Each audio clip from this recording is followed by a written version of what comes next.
कि पूरा का पूरा ये एक्शन कोऑर्डिनेटेड है, प्लान्ड है, किस तरीके से इसको अंजाम देना है, कहां कहां पहुंचना है, हर बारीक स्थिति पर नजर रखी गई, हर चीज पर यहां पर एक तरीके का प्लान दिखाई दिया और साथ ही प्रदर्शन की स्थिति को भी रोकने के लिए एक कंट्रोल मेजर है।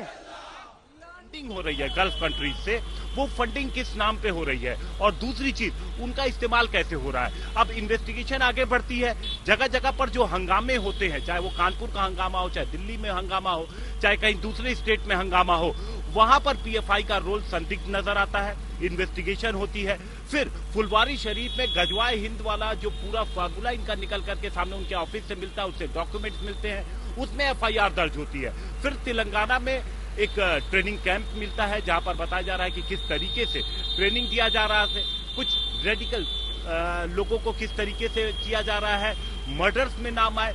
उसके बाद इस तरीके से जब बार बार नाम आ रहा था तो इसीलिए ये पूरी प्लानिंग के साथ रात के वक्त कंट्रोल रूम बना करके 6 कंट्रोल रूम बनाए गए। मेन कंट्रोल रूम तो डायरेक्ट होम मिनिस्ट्री ही इस पे नजर रख रही थी और 6 कंट्रोल रूम से इन सभी रेड्स को अंजाम दिया गया, उन पे नजर रखा गया, उनको कोऑर्डिनेट किया गया।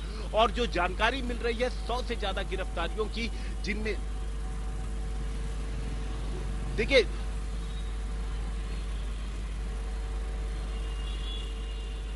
हाँ हिमांशु, सुन पा रहे हैं आप? अपनी बात पूरी कीजिए।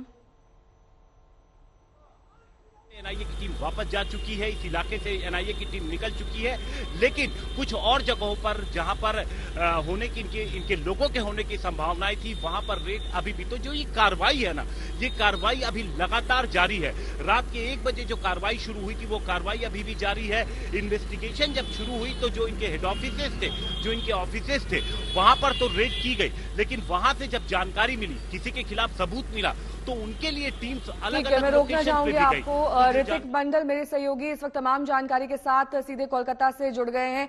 ऋतिक, वहां पर किस तरह की कार्रवाई दिखाई दे रही है? पीएफआई को लेकर क्या जानकारी मिल रही है?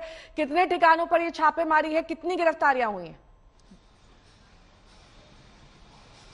देखिए, जहां तक पता चल पा रहा है, पूरे देश भर में पीएफआई को लेकर जिस तरीके से एनआईए की कार्रवाई चल रही है, कोलकाता में भी एनआईए की टीम फिलहाल छापे मार रही है। हमें बताया गया है कि तिलजोला एरिया है, यानी ये सेंट्रल कोलकाता है, जहां पर शेख मुख्तार करके शख्स का घर है, जिनके साथ पीएफआई के इस कांड में उसका भी संबंध है, ऐसा मानना है। हम फिलहाल जो खबरें हमें एनआईए के सूत्र से मिल पा रही है कि तिलजोला के इस इलाके में फिलहाल एनआईए की टीम पहुंच चुकी है और उनके साथ तमाम अफसर्स है और उनके घर में फिलहाल छापे चल रहे हैं। हालांकि वो शख्स घर में ही है, ऐसा बताया जा रहा है। अब कोलकाता में कुल अभी तक एक ही ठिकाने सामने आए हैं जहां पर एनआईए की फिलहाल जो है छानबीन चल रही है। जितेंद्र भी हमारे साथ लगातार जुड़े हुए हैं, तमाम जानकारी दे रहे हैं हमें। जितेंद्र, देखिए कोलकाता से भी यही खबर आ रही है कि जिस तरीके का पैन इंडिया एक्शन है, कोलकाता भी उससे अछूता नहीं है। लेकिन लगातार सवाल यही सबके मन में बना हुआ है, कब वो दिन आएगा जब इसे एक टेरर ग्रुप घोषित किया जाएगा? क्योंकि तमाम जो लिंक्स, तमाम जो सबूत हैं, वो इस संगठन के खिलाफ जाते हैं। कहां से इसकी फंडिंग आती है, किस तरीके से तमाम टेरर की गतिविधियों में शामिल रहता है, इसको लेकर जांच एजेंसी के पास सबूत है।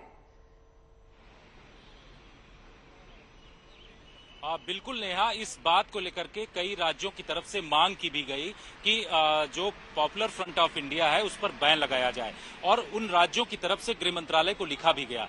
गृह मंत्रालय के पास इस बात को लेकर के अब धीरे धीरे सबूत भी इकट्ठे हो रहे हैं, क्योंकि पिछले 3 महीने में हमने देखा कि 11 से 12 ऐसे केसेज हैं जिसमें पॉपुलर फ्रंट ऑफ इंडिया का कनेक्शन किसी न किसी रूप में पाया जा रहा था, चाहे वो आंध्र प्रदेश का मामला हो, तेलंगाना का मामला हो, पश्चिम बंगाल का हो, बिहार का हो। इन तमाम राज्यों में पॉपुलर फ्रंट ऑफ इंडिया के लिंक मिले हैं और इसके लिए एनआईए ने इंडिविजुअल केस अलग अलग जगहों पर दर्ज किए हैं।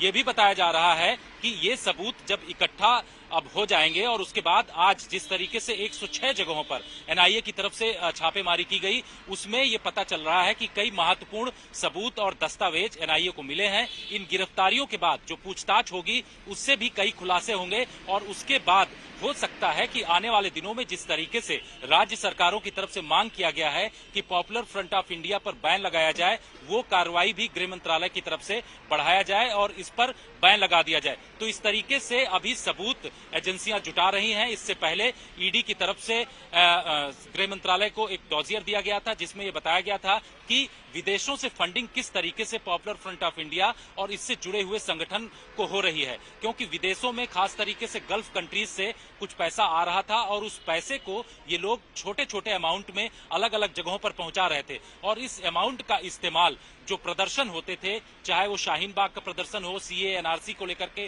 देश में अलग अलग जगहों पर प्रदर्शन, हिजाब को लेकर के प्रदर्शन जो हुआ, उन तमाम जगहों पर वो पैसे लगाए गए। इस बात की जानकारी ईडी के पास थी और इस जानकारी को गृह मंत्रालय से शेयर किया गया। उसके बाद अब जिस तरीके से टेरर गतिविधियों की जांच करने वाली एजेंसी एनआईए इस पूरे मामले की छानबीन कर रही है, इसमें जिस तरीके से पॉपुलर फ्रंट ऑफ इंडिया से जुड़े हुए जो ऑफिस बियरर से हैं उनको भी गिरफ्तार किया गया है।